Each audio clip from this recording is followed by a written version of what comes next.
എല്ലാ സ്നേഹം നിറഞ്ഞ കൂട്ടുകാർക്കും എല്ലാ ഇൻവെസ്റ്റേഴ്സിനും എല്ലാ ട്രേഡേഴ്സിനും മറ്റൊരു വീഡിയോയിലേക്ക് ഹാർദമായ സ്വാഗതം. അപ്പോൾ അടുത്ത ആഴ്ച സംഭവബഹുലമായ ആഴ്ചയാണ് വരാൻ പോകുന്നത്. കാരണം 23-ാം തീയതിയാണ് ബഡ്ജറ്റ് വരാൻ പോകുന്നത്. അപ്പോൾ ബഡ്ജറ്റിൽ എന്തൊക്കെയാണ് നിർമ്മല സീതാരാമൻ നമുക്ക് വേണ്ടി ഒരുക്കി വെച്ചിരിക്കുന്നത്, അല്ലെങ്കിൽ ഇന്ത്യൻ ജനതയ്ക്ക് വേണ്ടി ഒരുക്കി വെച്ചിരിക്കുന്നത് എന്നുള്ളത് നമുക്ക് യാതൊരു അറിവുമില്ല.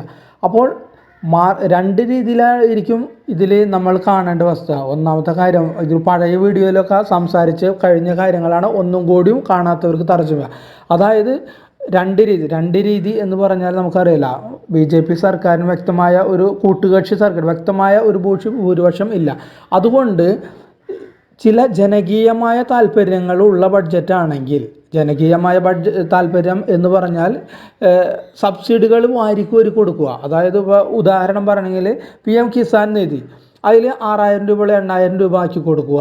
അതുകൂടാതെ തൊഴിലുറപ്പ് പദ്ധതികൾ, അങ്ങനെയുള്ള സംഭവങ്ങളെല്ലാം ആക്കി കൊടുക്കുക. അത് മാർക്കറ്റിനെ അല്ലെങ്കിൽ നമ്മുടെ വ്യവസായ മേഖലയോ അല്ലെങ്കിൽ ഇന്ത്യയെ നല്ല സാമ്പത്തിക ശക്തിയായി ഉയർത്താനുള്ള ഒരു ഇമ്പാക്റ്റും അതിലുണ്ടാവുന്നില്ല. ജനങ്ങൾക്ക് പൈസ മേടിക്കുന്നു, ജനങ്ങൾ സംതൃപ്തരാകുന്നു, അതൊക്കെയാണ്, സമ്മതിച്ചു. പക്ഷേ നമ്മുടെ സാമ്പത്തിക സ്ഥിതിയെ ഉത്തേജിപ്പിക്കാനുള്ള ഒരു പവർ പാക്ക് അതിലില്ല. അതിന് പവർ പാക്ക് വേണമെങ്കിൽ എന്ത് ചെയ്യണം? നല്ല രീതിയിലുള്ള മൂലധന സമാഹാരത്തിന് ഉതകുന്ന ബഡ്ജറ്റാണ്, വ്യവസായ മേഖലകൾക്ക് ഊന്നൽ നൽകുന്ന ഒരു ബഡ്ജറ്റാണെങ്കിൽ മാത്രമേ, അല്ലെങ്കിൽ ബാങ്കിങ് സെക്ടറുകൾ, അല്ലെങ്കിൽ നമ്മൾ പറയുന്ന പോലെ ട്രാൻസ്പോർട്ട് മേഖലകൾ, അങ്ങനെയുള്ള ഓരോ റെയിൽവേ, അങ്ങനെയുള്ള ഓരോ സെക്ടറിനെ ഉത്തേജിപ്പിച്ചുകൊണ്ടുള്ള മാർക്കറ്റ് അല്ലെങ്കിൽ ആ ബഡ്ജറ്റ് ആണെങ്കിൽ അത് നമ്മുടെ മാർക്കറ്റിനെ നല്ല രീതിയിൽ ഇമ്പാക്റ്റ് ചെയ്യും. ആദ്യം പറഞ്ഞ കേസിൽ ഒരു ഇമ്പാക്റ്റും ഉണ്ടാക്കുന്നില്ല. ജനങ്ങൾ സംതൃപ്ത, ജനങ്ങളുടെ കയ്യടി കിട്ടും എങ്കിൽ കൂടിയും അതിനെ നമ്മളുടെ ഭാവിയിലേക്കുള്ള ഒരു ബഡ്ജറ്റായിട്ട് കാണാനായിട്ട് സാധിക്കില്ല. അപ്പോൾ ഈ രണ്ട് കാര്യങ്ങൾ രണ്ട് പാർട്ടായിട്ട് നമ്മൾ കാണണം. ആദ്യത്തെ പാർട്ടിൽ എന്ന് വെച്ചാൽ ജനങ്ങൾ കയ്യടി കിട്ടും, പക്ഷെ മാർക്കറ്റിലൊന്നും ഉണ്ടാവുന്നില്ല. രണ്ടാമത് പറഞ്ഞാൽ ഒരു ഉത്തേജന പാക്കേജ്, അതായത് വ്യവസായ മേഖല, ബാങ്കിങ് സെക്ടർ, അതുപോലെയുള്ള ഉത്തേജന പാക്കേജ് ഉണ്ടെങ്കിൽ മാർക്കറ്റിൽ നല്ലൊരു കുതിപ്പ് ഉണ്ടാവുന്നതാണ്. അപ്പോൾ ഇതിൽ ഏതാണ് വരുന്നത് നമുക്കറിയാൻ പറ്റില്ല. ബഡ്ജറ്റിൻ്റെ സ്പീച്ച് നടക്കുന്ന സമയത്ത് നമുക്ക് ഇതിനെക്കുറിച്ച് അറിയാനായിട്ട് സാധിക്കുള്ളൂ. അപ്പോൾ നമ്മൾ പുതിയ നിക്ഷേപകരുണ്ടെങ്കിൽ അത് തീർച്ചയായും കളത്തിലിറങ്ങി കളിക്കാതെ കളി കരയിൽ നിന്ന് കാണുക. കാരണം എന്താണെന്ന് വെച്ചാൽ വലിയ രീതിയിലുള്ള സ്രാവുകളായിരിക്കും ആ സമയത്ത് ഇറങ്ങി കളിക്കുക. അപ്പോൾ പെട്ടെന്ന് നമ്മുടെ ഫണ്ടുകളൊക്കെ പെട്ടെന്ന് അവൻ വിഴുങ്ങി കൊണ്ടുപോകാൻ സാധിക്കും. പെട്ടെന്നായിരിക്കും, ഒരു സെക്കൻഡിനുള്ളിൽ വലിയ വലിയ ക്യാൻഡിലായിരിക്കും, അതായത് 100 രൂപ 150 രൂപ റേഞ്ചിലുള്ള വലിയ വലിയ ക്യാൻഡിൽസ് ആയിരിക്കും വരാൻ പോകുന്നത്. അപ്പോൾ അങ്ങനെ റിസ്ക് എടുക്കാൻ താല്പര്യമുള്ളവരുണ്ടെങ്കിൽ മാത്രമേ ഈ സമയത്ത് മാർക്കറ്റിൽ ഇറങ്ങി കളിക്കേണ്ട കാര്യമുള്ളൂ. അല്ലാത്തവർ കരക്കിരുന്ന് കളി കാണുവാനാണ് ഒരു വിനീതമായ ഒരു ചെറിയ ട്രേഡർ എന്ന നിലയിൽ എൻ്റെ വിനീതമായ അഭ്യർത്ഥന. ഇനി നമുക്ക് നമ്മളുടേതായ സ്റ്റോക്കിലേക്ക് പോകാം. അതായത് ഹൈ റിസ്കി ട്രേഡേഴ്സാണ് ഇത്. കൃത്യമായ സ്റ്റോപ്പ് ലോസ് പരിപാലിച്ചുകൊണ്ട് മാത്രം ട്രേഡ് എടുക്കുക. കാരണം അറിയാലോ, വലിയൊരു മേജർ ഇമ്പാക്റ്റ് നമ്മുടെ മുമ്പിൽ ഇങ്ങനെ തെളിഞ്ഞു നിൽക്കും. അപ്പോൾ നമ്മുടെ ആദ്യത്തെ സ്റ്റോക്കാണ് നോർത്ത് ഈസ്റ്റേൺ കാരിയർ. നമ്മളിപ്പോൾ ചാർട്ടിൽ കാണുന്നത് നോർത്ത് ഈസ്റ്റേൺ കാരിയർ എന്ന് പറയുന്ന ആ സ്റ്റോക്കിൻ്റെ ഒരു ഇൻട്രാഡേ ചാർട്ടാണ്. ഇൻട്രാഡേ ചാർട്ടിൽ നിന്ന് ഒരു ക്യാൻഡിൽ ഒരു ദിവസത്തെയാണ് കാണുന്നത്. അപ്പോൾ ഇവിടെ നമുക്ക് വ്യക്തമായിട്ട് കാണുന്നത് ഈ ദിവസങ്ങളിലുള്ളതിനേക്കാൾ കൂടുതൽ, അതായത് എത്രയോ ഇരട്ടി വോളിയം ഇവിടെ ജനറേറ്റ് ചെയ്തിട്ടുണ്ട്. അതുകൂടാതെ വലിയൊരു ഗ്രീൻ ക്യാൻഡിൽ ഇവിടെ ഫോം ചെയ്തിട്ടുണ്ട്. ഇത്രയുമാണ് നമുക്കൊരു ഇൻട്രാഡേ ചാർട്ട് വ്യൂ നോക്കിയാൽ നമുക്ക് കാണാൻ കഴിയുന്ന സംഗതി. അതുകൂടാതെ ഇവിടുത്തെ ഒരു റെസിസ്റ്റൻസ് ബ്രേക്ക് ചെയ്തു, പക്ഷേ ഇവിടെ ഒരു മേജർ റെസിസ്റ്റൻസ് ബ്രേക്ക് ചെയ്തിട്ടില്ല. അവിടം വരെ വന്ന് നിൽക്കുകയാണ്. അവിടം വരെ ഹൈ കട്ട് ചെയ്ത് ചെറിയായിട്ട് താഴ്ന്നു. ഇത്രയും കണ്ടിട്ട് നമുക്ക് എങ്ങനെ ട്രേഡ് എടുക്കാനായിട്ട് സാധിക്കുക? നമുക്ക് ഇത്രയും കണ്ടിട്ട് നമുക്കൊരു ട്രേഡ് ഓപ്പർച്യൂണിറ്റി ഇല്ല. അതുകൂടാതെ ഇവിടെയാണ് ഇത് 28 എന്ന് പറയുന്ന റേഞ്ച്. അതുകൂടാതെ ഇവിടെ 35 എന്ന് പറയുന്ന റേഞ്ച്, 35, 96, 36 റേഞ്ച്, അതായത് 8 രൂപയുടെ കയറിയിട്ട് ഇവിടെ നിന്ന് കണ്ട് നോൺ സ്റ്റോപ്പാണ്. 1, 2, 3, 4 ക്യാൻഡിൽ നോൺ സ്റ്റോപ്പ്. 4 ക്യാൻഡിൽ 8 രൂപ കയറി. 8 രൂപ കയറുമ്പോൾ ഏകദേശം ഒരു 30% അടുത്താണ് ഏകദേശം ഒരു 4 ദിവസം കൊണ്ട് കയറിയത്. 4 ദിവസം കൊണ്ട് 30% കയറുമ്പോൾ അത് ഇനഫാണ്. അത് വലിയ ഇൻവെസ്റ്റേഴ്സിനെ സംബന്ധിച്ച് അത് വളരെ നല്ലൊരു പ്രോഫിറ്റാണ്. പക്ഷെ ഞങ്ങളിവിടെ ചെറിയ ഇൻവെസ്റ്റേഴ്സിന് അതൊന്നും പോരാ അവർക്ക്. അപ്പോൾ ഇത്രയും കയറി നിൽക്കുന്നത് കൊണ്ട് നമ്മൾക്ക് അതിലൊരു റിസ്ക് ഫാക്ടർ ഉണ്ട്. പക്ഷേ ഇതിൽ എങ്ങനെ നമുക്ക് ട്രേഡ് എടുക്കാം? അപ്പോൾ ഇൻട്രാഡേ വെച്ചിട്ട് നമുക്ക് നോക്കുമ്പോൾ ഈ റെസിസ്റ്റൻസ് ബ്രേക്ക് ചെയ്യണം. നമുക്ക് ഇൻട്രാഡേ വെച്ച് നോക്കുമ്പോൾ ഈ റെസിസ്റ്റൻസ് നമുക്ക് ബ്രേക്ക് ചെയ്യണം. ഈ റെസിസ്റ്റൻസ് ഇപ്പോൾ അടുത്ത തിങ്കളാഴ്ച ബ്രേക്ക് ചെയ്താൽ കൂടിയും ഏകദേശം 37-38 വരെ വരും. അപ്പോഴും ഏകദേശം എത്രയോ ഒരു 8% കൂടി അപ്പോഴും കയറും. അപ്പോഴും ഇത് കയറിക്കൊണ്ടിരിക്കണം. അപ്പോഴും അത് പെർസെൻറ്റേജ്. അപ്പോൾ നമ്മൾ ഇതിൽ നിന്ന് ഒരു തൽക്കാലത്തേക്ക് വിട്ടു നിൽക്കുക. പക്ഷേ ഇത് നമ്മുടെ കണ്ണിൽ ഉണ്ടായിരിക്കണം. ഈ ഷെയർ നമ്മൾ വാച്ച് ചെയ്തുകൊണ്ടിരിക്കുക. എന്തുകൊണ്ട് വാച്ച് ചെയ്യുക എന്ന് പറഞ്ഞാൽ നമുക്ക് അതിന് വേണ്ടിയിട്ട് ഉത്തരം കിട്ടാനായിട്ട് നമുക്ക് വീക്കിലി ക്യാൻഡിൽ പോയാൽ അതിന് വ്യക്തമായ ഉത്തരങ്ങൾ നമുക്ക് ലഭിക്കും. ഇതാണ് വീക്കിലി ക്യാൻഡിൽ. വീക്കിലി ക്യാൻഡിൽ എന്താണെന്ന് നമുക്ക് സംഭവിക്കും. കൃത്യമായ റെസിസ്റ്റൻസ് ബ്രേക്ക് ചെയ്ത് നിൽക്കുകയാണ്. വീക്കിലി കൃത്യമായ റെസിസ്റ്റൻസ് ബ്രേക്ക് ചെയ്യുകയാണ്. കൃത്യമായ വോളിയവും അവിടെ ജനറേറ്റ് ചെയ്തിട്ടുണ്ട്. ഇവിടെ കൃത്യമായ റെസിസ്റ്റൻസ് നമുക്ക് അവിടെ നിന്ന് മാർക്ക് ചെയ്തു ആ റെസിസ്റ്റൻസ് ഏരിയ.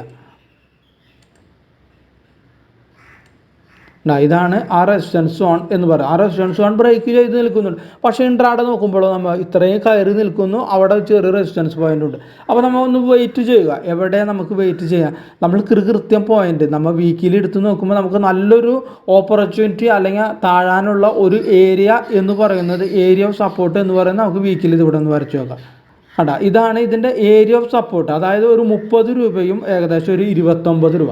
ഈ 30 രൂപയിൽ 29 രൂപയിൽ ഇത് വന്നു കഴിഞ്ഞാൽ നമുക്ക് അവിടെ ഒരു ബൈ ഓപ്പർച്യൂണിറ്റി എടുക്കാവുന്നതാണ്. നമുക്ക് ചെറിയൊരു സ്റ്റോപ്പ് ലോസ് ഒരു 25-ന് നമുക്കൊരു SL ക്രിയേറ്റ് ചെയ്യാം. ഇതാണ് 25 എന്ന് പറയുന്ന ആ റേഞ്ച്. ഇതാണ് ഈ റേഞ്ച് 25. അപ്പോൾ നമുക്ക് അങ്ങനെ ചെയ്താൽ നമ്മൾ എന്ത് ചെയ്യും?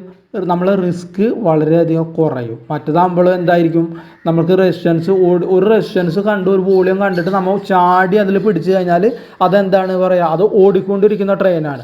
ചിലപ്പോൾ നമ്മൾ കയറിയതിന് ശേഷം ട്രെയിൻ വീണ്ടും മൂവ് ചെയ്യും നമ്മളെ ഭാഗ്യത്തിൽ. ചിലപ്പോൾ വണ്ടി അവിടെ സ്റ്റക്ക് ചെയ്യും, ചിലപ്പോൾ നമ്മൾ തട്ടിപ്പടഞ്ഞ് പ്ലാറ്റ്ഫോമിൽ വീഴുകയും ചെയ്യാം.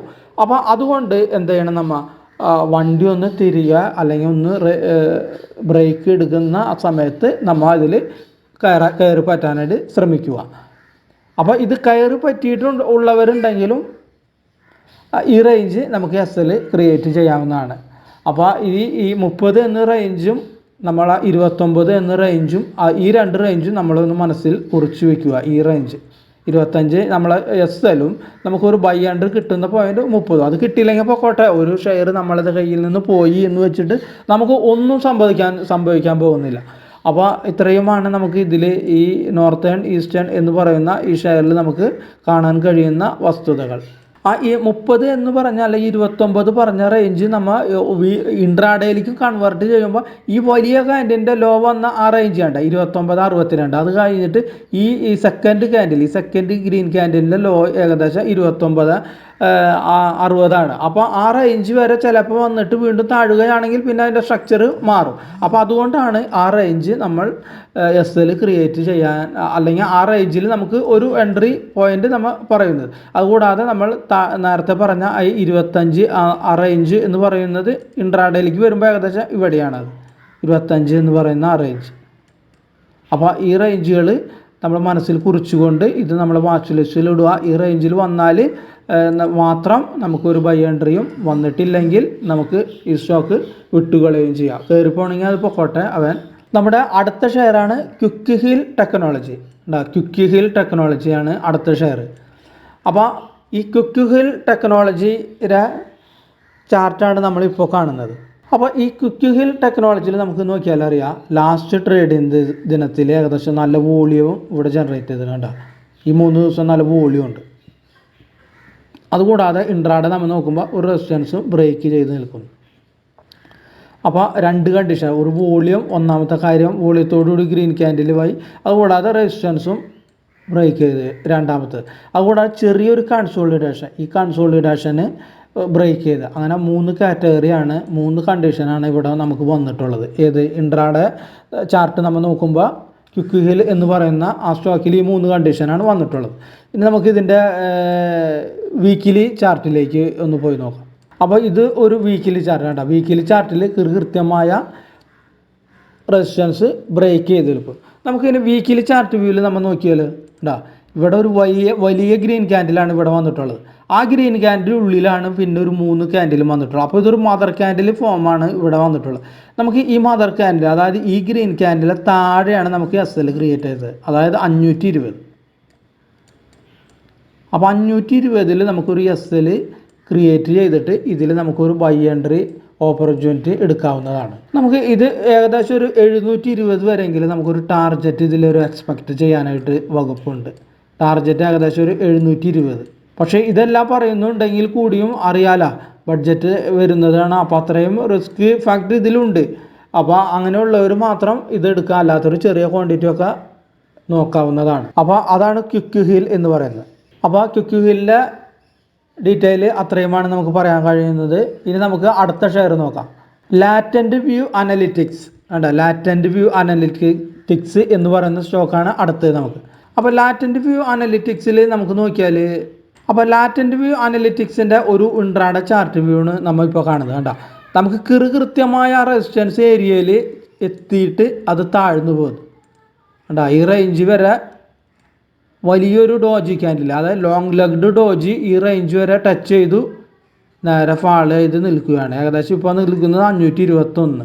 അതിൻ്റെ ഹൈ ഏകദേശം 570 ഏകദേശം ഒരു ഹൈ നിൽക്കുന്നത്. അത് ഏകദേശം അപ്പോൾ 10% നമുക്ക് താഴ്ന്നു നിൽക്കുന്ന ഒരു സ്റ്റോക്കാണിത്. അപ്പോൾ ഇത്രയുമാണ് നമുക്കൊരു ഇൻട്രാഡേയിൽ കാണാൻ കഴിയുന്നത്. അപ്പോൾ നമ്മൾ വീക്കിലിയിൽ നമുക്കൊന്ന് പോയി നോക്കാം എന്തൊക്കെയാണ് അവിടെ സംഭവിക്കുക എന്നുള്ളത്. ഉണ്ട്, അവിടെ നമുക്ക് നോക്കിയാൽ ആ റെസിസ്റ്റൻസ് വരെ ഇത് പോയിട്ടുണ്ട്. അപ്പോൾ അതൊരു മേജർ റെസിസ്റ്റൻസ് സോണാണിത്. നമുക്ക് അവിടെ ഒന്ന് മാർക്ക് ചെയ്ത് നോക്കാം. ഇവിടെ നിന്ന് ഇങ്ങനെ മാർക്ക് ചെയ്താൽ കണ്ടാ, ഇതൊരു മേജർ റെസിസ്റ്റൻസ് സോണാണ്. ഒരു സോൺ ആണിത്. സോൺ എന്ന് വെച്ചാൽ ഒരു ഏരിയ കണ്ട, ഈ ഏരിയ ഒരു സോണാണ്. അതായത് 570 ഈ പറഞ്ഞ പോലെ 521. അപ്പോൾ ഇതിന് മുകളിൽ ഒരു ക്ലോസിങ് കിട്ടിയാൽ, വീക്കിലി ക്ലോസിങ് കിട്ടിയാൽ മാത്രമേ ഇതിലൊരു ബൈ എൻട്രി നമുക്കുള്ളൂ. അതായത് പ്രത്യേകം ശ്രദ്ധിക്കുക. അതിന് മുമ്പ് നമുക്ക് ഇവിടെ ഒന്നും ഒരു ബൈ എൻട്രി നമുക്കില്ല. അതുകൂടാതെ മറ്റൊരു കാര്യം കൂടി നമ്മൾ ശ്രദ്ധിക്കണം. ഇതൊരു ട്രെൻഡ് ലൈനെ ബഹുമാനിച്ചു കൊണ്ടാണ് പോകുന്നത്. കേട്ടോ, ഇവിടെ ഒരു ട്രെൻഡ് ലൈൻ വരച്ച് കഴിഞ്ഞാൽ ആ ട്രെൻഡ് ലൈൻ, അപ്പോൾ മേ ബി നമുക്ക് ആ ട്രെൻഡ് ലൈൻ നമുക്കൊരു SL ആയിട്ട് ക്രിയേറ്റ് ചെയ്യാവുന്നതാണ്. ആ ട്രെൻഡ് ലൈന് താഴെ വരികയാണെങ്കിൽ അതിൻ്റെ അപ്സൈഡ് ഇപ്പോഴും ഈ സ്റ്റോക്ക് ഇപ്പോഴും ഒരു അപ്സൈഡാണ്. കണ്ട, ഇതൊരു അപ്സൈഡ് സ്റ്റോക്ക് തന്നെയാണ്. വീക്കിലി നമ്മൾ നോക്കുമ്പോൾ ഡൗൺ സൈഡല്ല. പക്ഷേ ഈ ട്രെൻഡ് ലൈൻ ബ്രേക്ക് ചെയ്ത് താഴെ വരുമ്പോൾ ഇതിൻ്റെ സ്ട്രക്ചർ മാറും. അപ്പോൾ ഇതൊരു ഡൗൺ സൈഡിലേക്ക് പോകും. അപ്പോൾ ഇതിനുള്ളിൽ, ഈ ട്രെൻഡ് ലൈനിൻ്റെ ഉള്ളിൽ ബ്രേക്ക് ചെയ്യാതെ വരും ദിവസങ്ങളിൽ ഇവിടെയൊക്കെ ട്രേഡ് ചെയ്തു. അതിനുശേഷം ഈ 570 മുകളിൽ ഒരു വീക്കിലി ക്യാൻഡിൽ കിട്ടുകയാണെങ്കിൽ മാത്രം നമുക്കൊരു ബൈ എൻട്രി ഉള്ളൂ. ഇവിടെ പ്രത്യേകം മനസ്സിലാക്കുക, ഈ ട്രെൻഡ് ലൈൻ ബ്രേക്ക് ചെയ്യാതെ നമുക്ക് ഇതിന് മുകളിൽ വരും ദിവസങ്ങളിൽ ചിലപ്പോൾ ഇവിടെയൊക്കെ ട്രേഡ് ചെയ്തുകൊണ്ടിരിക്കാം. വരും ദിവസങ്ങളിൽ മീൻസ് ചിലപ്പോൾ 2-3 ദിവസമോ അല്ലെങ്കിൽ ഒരാഴ്ചയോ അല്ലെങ്കിൽ ചിലപ്പോൾ 10-15 ദിവസമോ കഴിഞ്ഞുമായിരിക്കും. പക്ഷേ ഈ സ്റ്റോക്കും നമ്മളൊരു വാച്ച് ലിസ്റ്റിൽ ഒരു 570 മുകളിൽ നമുക്കൊരു ക്ലോസിങ് കിട്ടുകയാണെങ്കിൽ നമുക്ക് ഇതിൽ അങ്ങനെ ക്ലോസിങ് കിട്ടുകയാണെങ്കിൽ നമുക്ക് ഈ ട്രെൻഡ് ലൈനെ ഒരു SL ക്രിയേറ്റ് ചെയ്യാവുന്നതോ, അല്ലെങ്കിൽ സ്റ്റോപ്പ് ലോസ് ക്രിയേറ്റ്, അല്ലെങ്കിൽ ഈ മേജർ സപ്പോർട്ട് സോണിൽ സ്റ്റോപ്പ് ലോസ് ക്രിയേറ്റ് ചെയ്യുക ചെയ്യാം. നമുക്കിതിവിടെ ഒരു മേജർ സപ്പോർട്ട് സോൺ ഉണ്ടാ, ഇതൊരു സപ്പോർട്ട് സോൺ ഇടത്. അപ്പോൾ അവിടെയും അല്ലെങ്കിൽ അവിടെയോ ഏകദേശം 515 ആ റേഞ്ച് ഉണ്ടാ, ഇതൊരു 515 റേഞ്ച്. അങ്ങനെ കിട്ടിയാൽ മാത്രമാണ് പറയുന്നത്, അല്ലെങ്കിലല്ല. ഇതിന് മുകളിൽ നമുക്കൊരു ഗ്രീൻ ക്യാൻഡിൽ വീക്കിലി കിട്ടുകയാണെങ്കിൽ 515 അല്ലെങ്കിൽ ഈ ട്രെൻഡ് ലൈൻ ബേസ് ചെയ്തുകൊണ്ട് SL ക്രിയേറ്റ് ചെയ്യുന്നതാണ്. നമുക്ക് ടാർഗറ്റ്, ഒരു നല്ല ടാർഗറ്റും ഇതിൽ ഒരു എക്സ്പെക്റ്റ് ചെയ്യാവുന്നതാണ്. ഏകദേശം നല്ലൊരു ടാർഗറ്റ് ഏകദേശം ഇതിന് മുകളിൽ മേ ബി തടസ്സവാദങ്ങളൊന്നും ഇല്ലെങ്കിൽ ചിലപ്പോൾ നമുക്കൊരു 720 വരെയെങ്കിലും ടാർഗറ്റ് ഇതിൽ എക്സ്പെക്റ്റ് ചെയ്യാം. ഈ റേഞ്ച് വരെ നമുക്കൊരു ടാർഗറ്റും ഇതിൽ എക്സ്പെക്റ്റ് ചെയ്യാം, 720 വരെ. അപ്പോൾ ഇത്രയുമാണ് ഈ 3 സ്റ്റോക്കുകൾ വരുന്ന ആഴ്ച. അപ്പോൾ പ്രത്യേകം ശ്രദ്ധിക്കുക, ഇത് ഒരു ബൈ സെൽ റെക്കമെൻഡേഷൻ അല്ല. ഈ റേഞ്ചുകൾ കഴിഞ്ഞു കഴിഞ്ഞാൽ സ്റ്റോക്ക് മുകളിലേക്കോ താഴേക്കോ പോകാൻ സാധ്യതയുണ്ട് എന്ന് പറഞ്ഞ ഒരു എഡ്യൂക്കേഷൻ വീഡിയോ ആയിട്ട് മാത്രമേ ഇത് കാണുക. അല്ലാതെ ഇതൊരു ബൈ സെൽ റെക്കമെൻഡേഷൻ ആയിട്ട് ഒരിക്കലും നിങ്ങൾ കാണരുത്. നിങ്ങൾ ബൈ സെൽ റെക്കമെൻഡേഷൻ താല്പര്യമുണ്ടെങ്കിൽ നിങ്ങളുടെ ഫിനാൻഷ്യൽ അഡ്വൈസറുമായിട്ടോ അല്ലെങ്കിൽ നിങ്ങളുടെ ബ്രോക്കറെ കോൺടാക്ട് ചെയ്തിട്ട് എങ്ങനെയുണ്ടെന്ന് ചോദിക്കുകയോ അല്ലെങ്കിൽ നിങ്ങൾ സ്വയം അനലൈസ് ചെയ്യുക. അതായത് ടെക്നിക്കൽ സ്റ്റഡി കുറച്ചും കൂടി ഡീപ്പായിട്ട് നിങ്ങൾ പഠിച്ചിട്ട് ഒരു അനലൈസേഷൻ എത്തുക. അതാണ് ഇതിൽ പറയാനുള്ള കാര്യങ്ങൾ. അപ്പോൾ വീഡിയോ കണ്ട എല്ലാവർക്കും നന്ദി, നമസ്കാരമുണ്ട്. അപ്പോൾ വീഡിയോ ഇഷ്ടപ്പെട്ടിട്ടുണ്ടെങ്കിൽ മറ്റുള്ള സുഹൃത്തുക്കൾക്ക് ഷെയർ ചെയ്യാനുള്ളൊരു സന്മനസ്സും കൂടി കാണിക്കുക. അപ്പോൾ എല്ലാവർക്കും നല്ലൊരു ട്രേഡിംഗ് ഓപ്പർച്യൂണിറ്റി അടുത്ത ആഴ്ച ഉണ്ടാവട്ടെ എന്ന് ദൈവത്തോട് ആത്മാർത്ഥമായി പ്രാർത്ഥിച്ചുകൊണ്ട് വീഡിയോ ചേർക്കുന്നു.